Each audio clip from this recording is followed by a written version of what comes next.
kepolisian ini memang dimensi ini yang cukup rumit gitu. Dia berdiri sendiri, militer tidak, sipil pun juga. Saya Agak ragu kita untuk menyebut itu ya.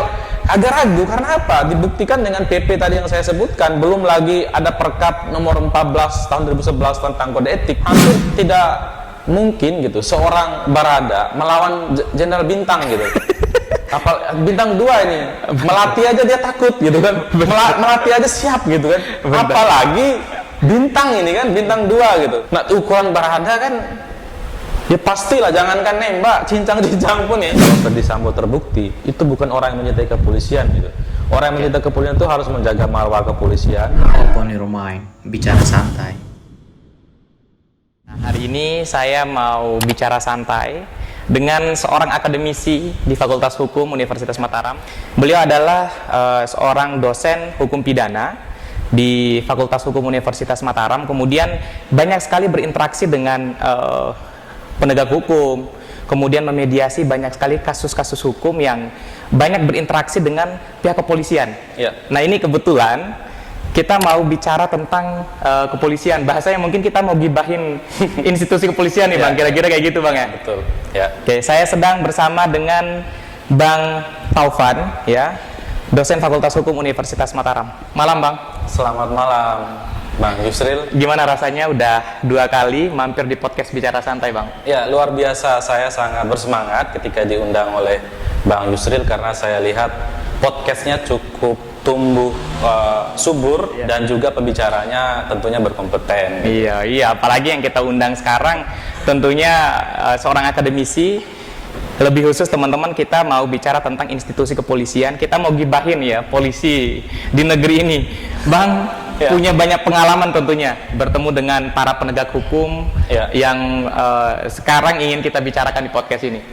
Ya, ketika kita mendengar ya kepolisian, maka kita memiliki memori kolektif itu terhadap kepolisian. Pasti semua orang, saya yakin. Iya. Memori kolektif itu mulai dari kita tumbuh dewasa, dari kecil, pasti kita punya memori itu. Dan kecenderungannya memori itu adalah memori yang nilainya, konotasinya buruk. Misalnya soal ditilang, kemudian soal penangkapan atau laporan yang tidak direspon. Itu ketika kita berbicara kepolisian. Namun satu sisi, ketika kita bicara kepolisian juga kita berbicara pelindung gitu. Jadi tidak ada tempat yang lain kita bisa meminta perlindungan selain kepolisian. Makanya kemudian ada istilah yang cukup menarik ya, yang beberapa yang sering dikutip oleh beberapa ilmuwan itu. Jadi kepolisian itu di satu sisi dia adalah the strong hand of society dan the soft hand society gitu ya. Di satu sisi dia keras, di satu sisi juga dia harus berlaku lembut. Jadi mengayomi itu ya. Ya, dua dimensi inilah yang harus dimainkan oleh kepolisian.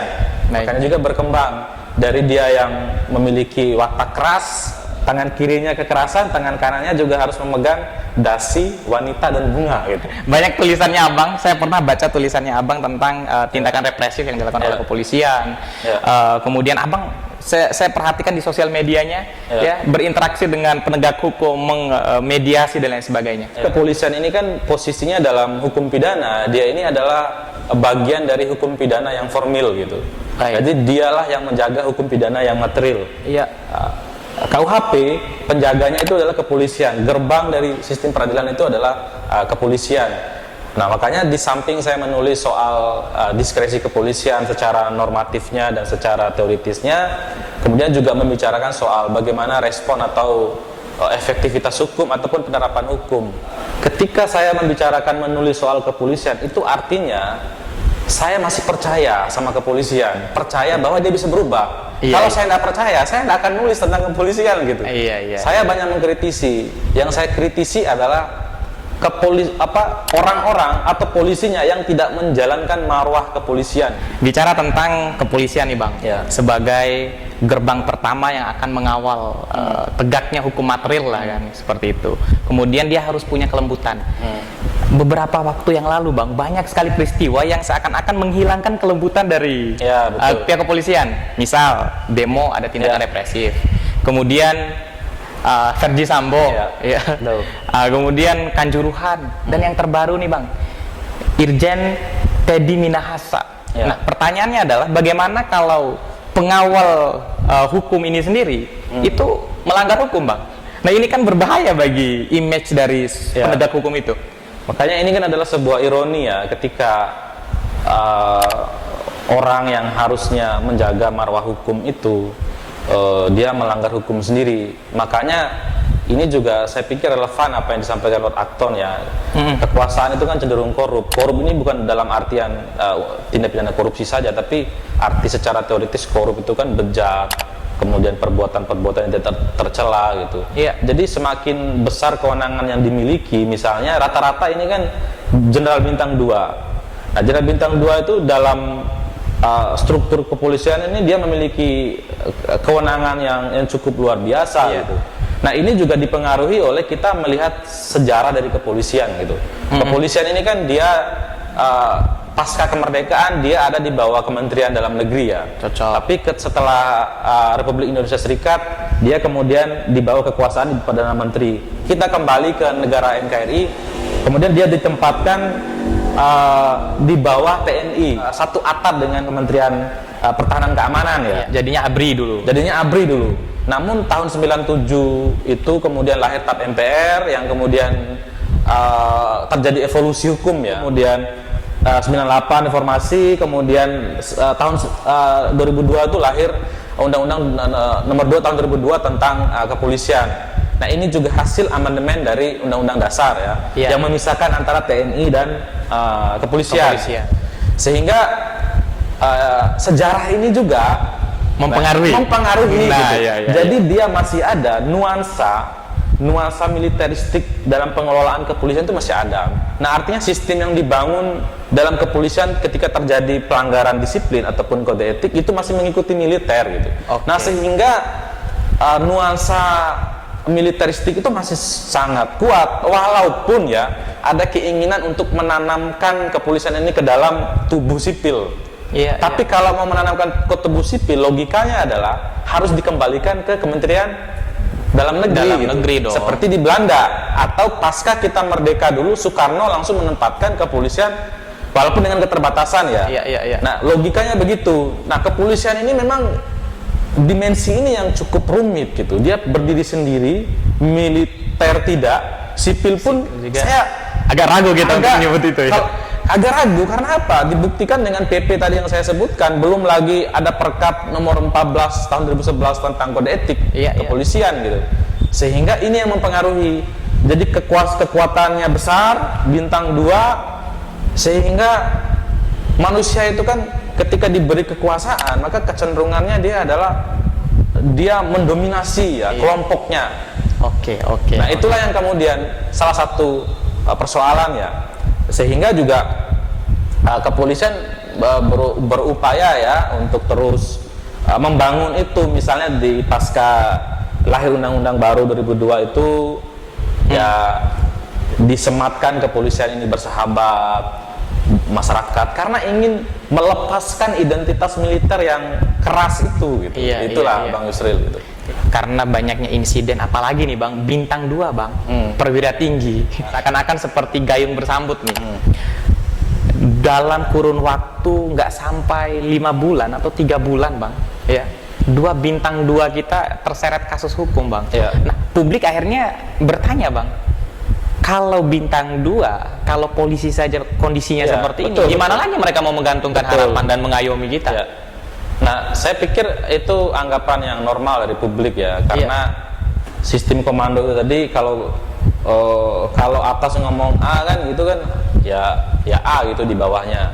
Jadi ini adalah potret gitu ya. Ini adalah potret kondisi di bawahnya juga. Kami juga di Pusat Bantuan Hukum kami banyak menangani soal itu. Saya sering kali mempersoalkan itu, laporan masyarakat itu banyak tidak direspon, tidak semua. Kalau ditanya soal misalnya bagaimana melapor, masyarakat itu takut karena apa? Cenderungnya tidak ada uang gitu. Padahal laporan itu kan gratis gitu. Tapi image yang terbangun image yang terbangun ini memang memang seperti itu kondisinya itu. Rata-rata tanya siapapun, makanya identitas kepolisian itu orang itu malas ngelapor gitu. Iya. Jadi karena ketika ngelapor tuh lama, padahal SOP-nya misalnya maksimal 14 hari. Jadi diproses pun kalau misalnya tidak, itu hal yang biasa ketika tidak ada kenal ataupun tidak dengan inilah itu kan saluran-saluran tertentu gitu ya. Iya, Ini ya, sulit kita jangkau untuk menerima soal keadilan ini karena berbahaya kemudian ketika kepolisian ini tidak merespon semua laporan karena dia sebagai gerbang peradilan gitu. Iya. Orang ketika tidak percaya dengan institusi gerbang peradilan kepolisian, maka orang itu cenderung memainkan hukumnya sendiri gitu. Iya, hukum jalanan jadi. Ya, hukum jalanan dan juga laporan-laporan itu tersumbat dan itu akan menimbulkan kekacauan atau konflik yang berkepanjangan ya. Nah, yang menarik nih Bang, kan yang paling penting dari penegak hukum itu salah satunya adalah trust sebenarnya Bang. Ya. Nah kan penegakan hukum ini soal kepercayaan.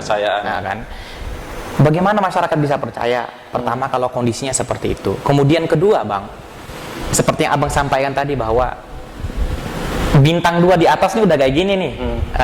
Apa namanya budayanya nih? Ya. Gimana polisi yang di bawah Bang?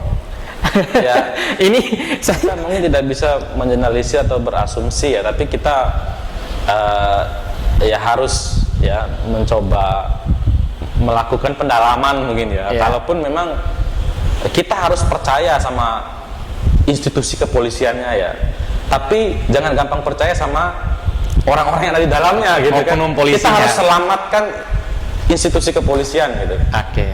Kemudian beberapa tulisan itu misalnya tulisannya Germir ya dalam William Berley itu mengatakan bahwa kepolisian ini jadi dia mencakup seluruh permasalahan bangsa gitu.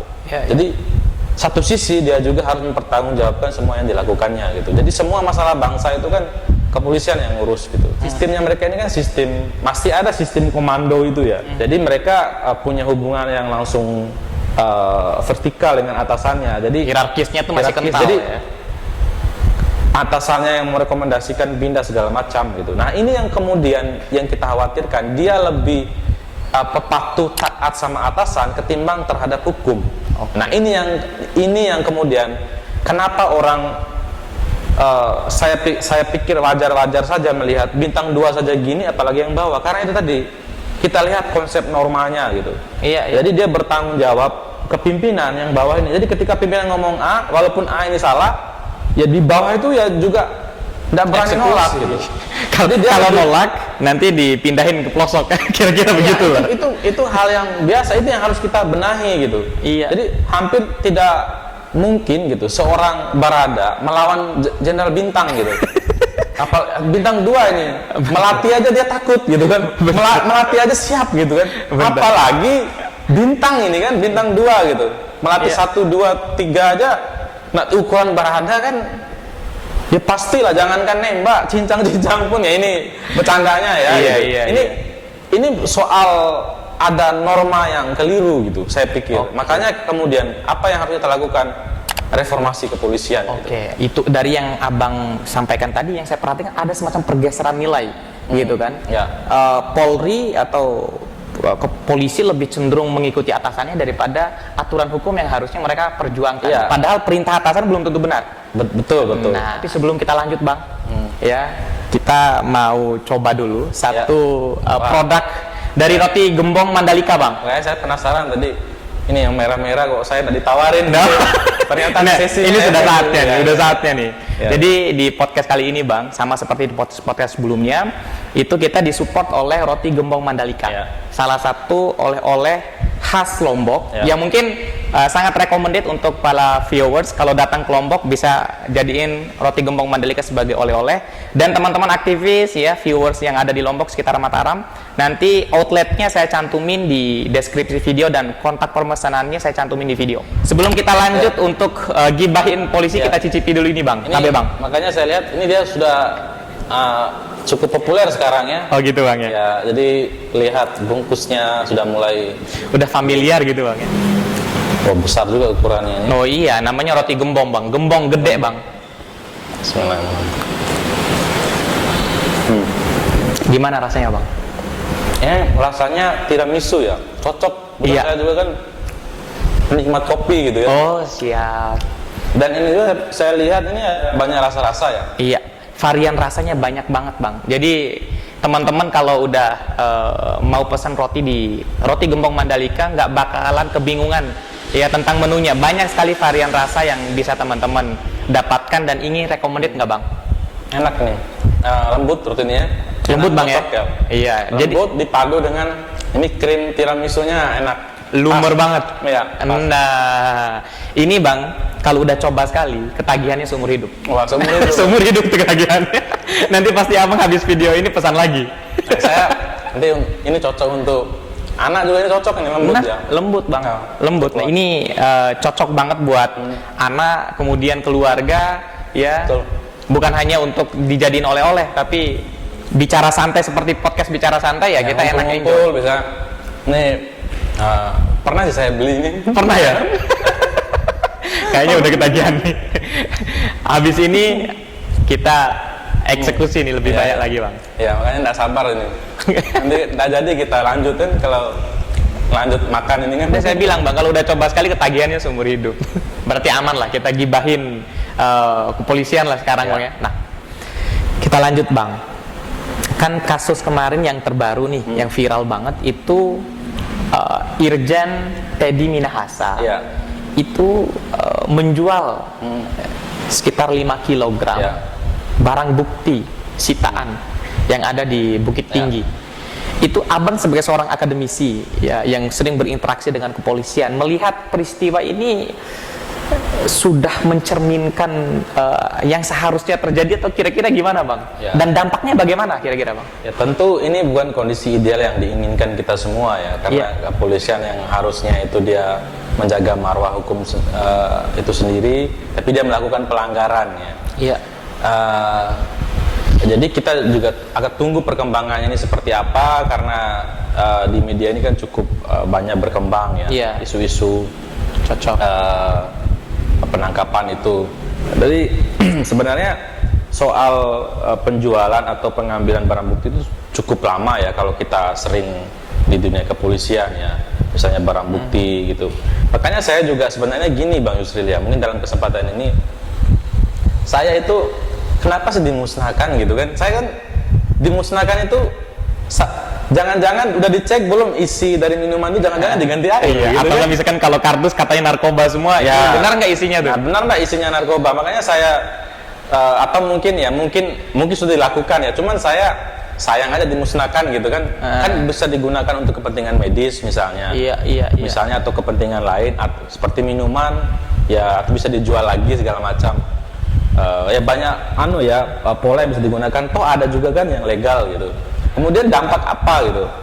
Nah tentu ketika Jenderal Bintang 2 ini ketangkap, kemudian ketahuan ya menjual itu, ya tentu marwah kepolisian ya terus menurun ya terhadap kepolisian. Tapi satu sisi juga saya pikir ini menjadi momentum yang baik ya untuk kita mempertimbangkan kembali posisi kepolisian dalam ketatanegaraan kita gitu. Oke.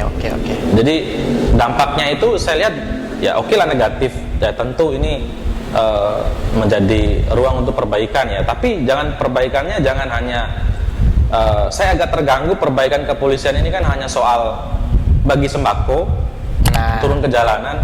Saya pikir begini Bang Yusril ya, ketika kepolisian seringkali membagi-bagikan sembako, berarti ada yang salah dengan tugas dinas sosial. Iya. Kan gitu. Ketika polisi misalnya sibuk untuk melakukan tanam padi, tanam segala macam lah gitu, membuat saya ragu dinas pertanian tidak berfungsi gitu. Ketika kita sering menggunakan instrumen kepolisian, berarti ada yang salah dengan negara ini gitu. Oke. Jadi ini yang harus sebenarnya dibenahi gitu.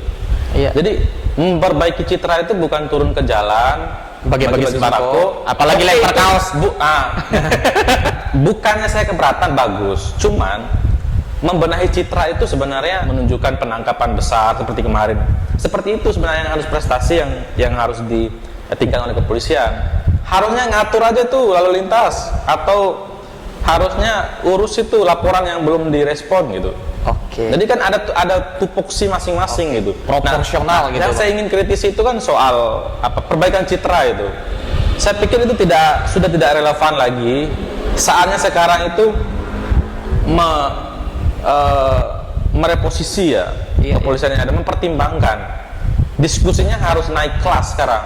Oke. Naik kelasnya, apakah kepolisian ini tetap ditempatkan dia sendiri sebagai sipil, ataukah di bawah kementerian dalam negeri, ataukah seperti apa gitu. Sistem peradilan pidana itu punya beberapa pendekatan gitu. Baik. Punya beberapa pendekatan ya.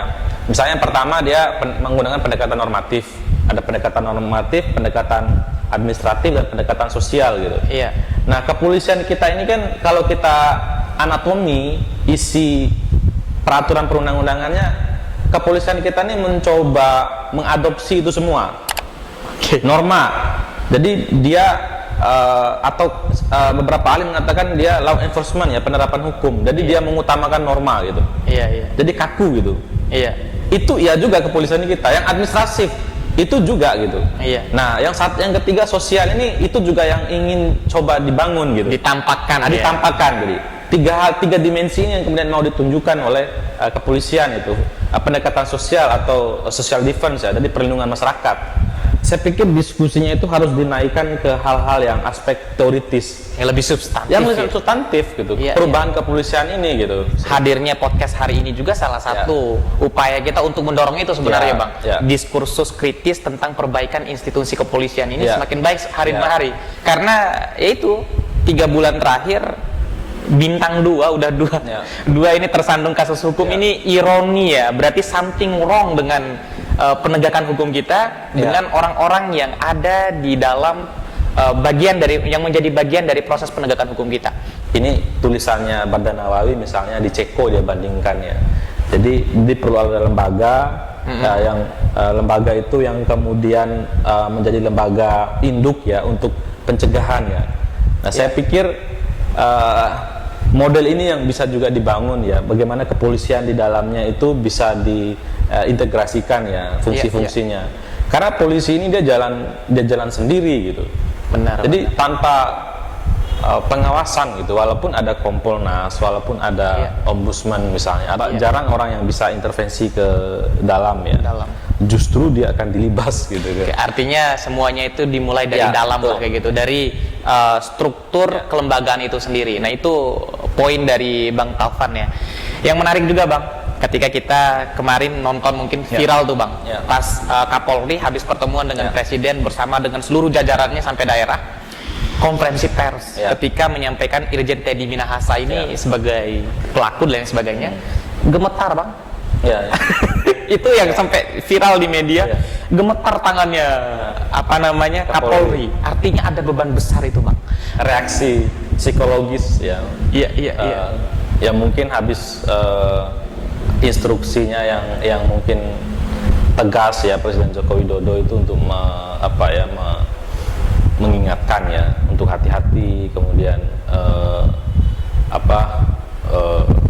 masih percayalah dengan kepolisian gitu. Nah, ini yang kemudian juga habis itu kan banyak diungkap ya kasus-kasus misalnya bersamaan ya judi online, narkoba gitu kan. Iya. Nah, dengan Teddy Minahasa ini kan juga bagian ya ketegasan kepolisian, tidak ya pandang bulu lah. Mudah-mudahan itu memang bagian dari untuk mengungkap jejaring itu tidak takut lagi gitu. Tapi ada asumsi, Bang, di tengah masyarakat kan waktu di Sumatera Barat ya, Pak Teddy Minahasa ini dia membongkar judi 303 itu, Bang. Nah, itu kan kasus yang menyeret nama Verdi Sambo. Terus di sisi lain ketika dia baru promosi jadi Kapolda Jatim langsung diambil dia, Bang. Nah, publik berasumsi jangan-jangan ini ada 2 gerbong yang berbeda nih, Bang. Gitu ya. Ketika Verdi Sambo dijerumuskan dengan itu dan sebagainya, diseret dengan kasus 303 judi yang ada di Sumatera Barat, ada peluang itu diambil juga sama gerbongnya Sambo. Ini asumsi liar dari masyarakat. Kayaknya di kepolisian itu ada kubu-kubu, Bang. Nah, yang Abang perhatikan kira-kira gimana? wajar saja ya ada asumsi yang berkembang. Cuman kan kita tidak bisa menyimpulkan ya. Iya, iya. Saya pikir ketika gerbong itu selalu ada ya, gerbong itu di mana-mana lah, namanya organisasi. Nah, si A, si B, si C gitu. Kalau di organisasi namanya gerbong, kalau di sini roti gembong Mandalika. Nah, iya. jadi jadi di tubuh organisasi itu kan selalu ada ya. Iya. Barisan si A, apalagi di kepolisian misalnya angkatan Akpol ya, angkatan itu ini yang kemudian saling bersaing misalnya untuk merebut posisi menjadi Kapolri gitu kan. Jadi ada yang didorong gitu. Ya wajar-wajar saja ya. Tapi kalau secara normalnya saya lihat nah ini sebenarnya kan kita sudah punya pola ya di Perkap, peraturan kepala kepolisian ya, pola-pola yang dibangun. Tinggal bagaimana sih kemudian ini ditegakkan aturannya ya. Kalau modelnya mau dirubah, polanya mau dirubah, ya seperti apa yang harus dilakukan untuk menghapus gerbong-gerbong ini gitu. Iya. Jadi berhenti dari rekrutmen kepolisian ini, berhenti untuk bayar-bayar itu, atau sekolah perwira bayar-bayar. Inilah mulainya musibah. Cocok. Jadi misalnya orang yang tidak berkompeten, oh ini ditutup pakai saluran misalnya. Ini kan saya pikir rahasia umum begitu. Iya, rahasia umum. Rahasia umum dan benar banget. Benar tulisannya gratis dan dipungut biaya gitu. Akhirnya kita bisa menutup keran kemungkinan asumsi liar dari publik betul, ini, Bang. betul. Nah, kembali lagi ke Irjen Teddy Minahasa, Bang. Ya. Diancam dengan hukuman mati. Ya. Itu headline di seluruh media, Bang. Ya. Pandangannya seperti apa? Kalau di Undang-Undang Narkotika ini kan dia Undang-Undang 35 tahun 2009 ya. Undang-Undang Narkotika ini kan pendekatannya satu sisi dia keras terhadap pengedar atau dia penjual gitu kan, yang memproduksi tanpa izin, tapi dia juga lembut terhadap korban atau pecandu gitu. Jadi ancamannya itu jadi antara pasal 113 114 itu memang ancamannya bisa seumur hidup ataupun hukuman mati gitu ya, yang bisa diterima oleh Teddy Minahasa. Namun itu kan tetap harus dibuktikan nanti secara penerapan hukum pidananya, perbuatan yang dilarang. Ya. Karena kita juga harus menghormati proses hukum itu. Ini harus dibuka ke publik, karena tadi itu jangan sampai ini perang gerbong, ini harus dibuka gitu kan. Kita kan belum dengar sama sekali ini pernyataan Pak Teddy Minahasa ya. Dalam hukum pidana, dalam sistem peradilan pidana itu bukan hanya presumption of innocence ya, tapi juga presumption of guilt ya. Oke, kita juga kepolisian sekarang kan menggunakan praduga bersalah juga. Satu sisi praduga tidak bersalah gitu ya. Iya. Jadi itu harus dihormati dan Pak Teddy ini apakah benar yang dilakukannya, ya tunggu proses hukumnya. Saya berkeyakinan juga masyarakat ini berasumsi maupun banyak hal kreativitas masyarakat kan karena mencintai institusi kepolisian, termasuk kenapa terus kita pantau gitu, karena kita mau menyelamatkan institusinya ya. Institusinya dari oknum-oknum, dari orang-orang yang memang tidak mencintai kepolisian gitu. Benar. Tidak cinta polisi namanya. Mohon maaf, misalnya kalau Ferdy Sambo terbukti, itu bukan orang yang mencintai kepolisian gitu. Orang yang mencintai kepolisian itu harus menjaga marwah kepolisian, karena jelas di Perkap nomor 14 tahun 2011 tentang kode etik kepolisian itu. Jadi luar biasa kode etik kenegaraan kepolisian, kode etik ke dalam diri pribadinya, kemudian kode etik terhadap masyarakat luas gitu. Jadi seperti itu. Intinya semuanya harus dijaga oleh kepolisian. Ya, nama baiknya, kemudian image-nya harus diberikan kepada publik bahwa memang kepolisian ini adalah salah satu institusi yang benar-benar bisa memberikan kepastian kepada masyarakat bahwa hak mereka terlindungi lah. Ya, betul, gitu. Dan kita harapkan ke depan nggak ada lagi kasus-kasus ya, apalagi perwira tinggi yang terjerat kasus hukum lah. Tapi kayaknya akan ada lagi episode-episode yang menarik gitu. Semakin banyak kasus yang diungkap kan bukan berarti dia jelek gitu. Tapi bisa jadi ini adalah kepolisian berhasil menunjukkan profesionalismenya untuk menegakkan aturan gitu, tidak pandang bulu. Nah ini yang harus dipertahankan, suasana seperti ini. Jangan saling melindungi gitu. Apa yang terjadi hari ini bukanlah keburukan ya yang harus terus di framing, tapi mungkin ini adalah momentum bersih-bersih yang kita lakukan sehingga ke depan institusi kepolisian jauh lebih bersih lagi, jauh lebih baik lagi. Oke, Abang Da? Ya, sebelum Siap. kita tutup podcastnya, mungkin harapannya untuk institusi kepolisian di masa depan, kemudian mungkin ya untuk penegakan hukum. Harapannya tentu khusus kepolisian ya. Ya. Kepolisian ini kan mampu menjalankan fungsi penerapan hukum, kemudian pencegahan tanpa pidana dan juga mempengaruhi pikiran masyarakat ya. Iya. Dalam dimensi yang pendekatan normatif kemudian dimensi yang pendekatan administratif dan juga pendekatan sosial. Nah ini harus beriringan ya untuk mencapai sebuah keadilan gitu, sebagaimana tujuan dibentuknya Negara Kesatuan Republik Indonesia juga.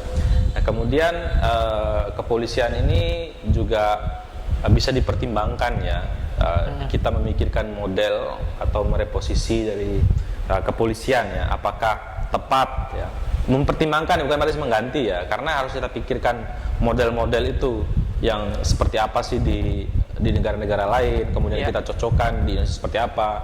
Nah kajian-kajiannya diskusinya harus ditempatkan seperti itu gitu. Model seperti apa yang harusnya dibangun, dan tentu saja dalam membangun hukum secara umum itu kan harus ada penguatan substansi, kemudian penguatan struktur dan kultur ya. Sehingga ketika ada situasi masalah kepolisian, bukan kita memaki institusi kepolisian, tetapi kita selamatkan dengan memberikan ya saran-saran ataupun kajian-kajian model seperti apa gitu, ataupun saran-saran yang baik, misalnya ganti ke Polri itu kan saran yang baik, ataupun ganti ke Polda, ganti ke Polres, karena selama itu bukan hapus kepolisian, itu tidak ada masalah menurut saya. Kalau ganti presiden, Bang? Ya asal sesuai dengan aturan kan? Asal sesuai dengan konstitusi kan tidak ada masalah, semua ganti tepat waktu ataupun alasan-alasan lainnya begitu ya. Jadi itu sih Bang Yusril. Siap. Nah ini menarik nih teman-teman semua. Ya seperti yang disampaikan oleh Friedman bahwa ada 3 sistem hukum, substansi, struktur, dan kultur. 3 hal ini harus saling menguatkan satu sama lain. Tidak boleh hanya salah satu yang baik ya, tapi 3 hal ini harus terus menjadi bagian penting dalam bagaimana kita menciptakan masyarakat yang hari demi hari semakin baik, dan juga institusi kepolisian yang baik dan bersih ya. Kira-kira begitu Abang Da? Siap. Oke. Sebelum kita akhiri Abang Da, kami dari podcast Bicara Santai punya satu souvenir. Ya. Untuk Abang Da nih. Ya, ini nggak dapat ya. Mudah-mudahan ini menjadi momentum ya, Abang nggak kapok mampir di podcast Bicara Santai. Insya Allah selalu bersemangat ya. Dan energik. Dan terus berusaha membagi pikiran-pikiran kepada teman-teman di podcast Bicara Santai. Pasti ya. Jadi pasti saya tetap menulis di beberapa media dan juga berbagi dengan teman-teman di podcast, terutama saya dengan semangat kalau di podcast Yusril Ija Mahendra, karena viewernya cukup luar biasa, responnya bagus. Viewernya itu bukan hanya soal kuantitas ya, tapi juga kualitas. Jadi orang-orang yang menonton Yusril Podcast ini orang-orang yang memang latar belakang akademisi juga praktisi karena banyak saya dihubungi gitu, bicara di sini gitu, podcast gitu. Jadi luar biasa, mantap. Siap nih, kalau udah senior bilang kayak gitu berarti besok harus terus ya kita menunggu kasus-kasus selanjutnya. Podcast ini Bang akan terus meng-up video-video tergantung dari kasus-kasus. Makanya kita tunggu nih kasus selanjutnya dari kepolisian biar kita podcast lagi Bang. Amin. Jadi ini Abang Da souvenir dari podcast Bicara Santai teman-teman. Jadi souvenir ini adalah support dari OC Plakat, Onik Kreatif, tempat pembuatan souvenir paling recommended di Kota Mataram. Jadi kalau teman-teman ya viewers podcast Bicara Santai mau pesan souvenir seperti ini, ya nanti saya cantumin kontak person pemesanannya. Ini recommended banget, dan kalau udah kasih tahu subscribe channel YouTube ini dapat harga spesial. Kira-kira begitulah. Tapi Abang Da bisa diterima? Siap. Mudah-mudahan ini Bang, souvenir ini menjadi simbol Abang nggak kapok mampir di podcast Bicara Santai. Ini bagus, pas ini ya. Ternyata bahannya bagus ya. Setelah dipegang ya. Keren lah ya, pokoknya itu teman-teman. Terima kasih banyak ya. Saya Yusril Iza Mahendra bersama dengan seorang akademisi intelektual kampus yang akan terus mengawal ya institusi kepolisian dan penegakan hukum di masa depan. Sampai jumpa. Wassalamualaikum warahmatullahi wabarakatuh. Makasih banyak Abang Dah.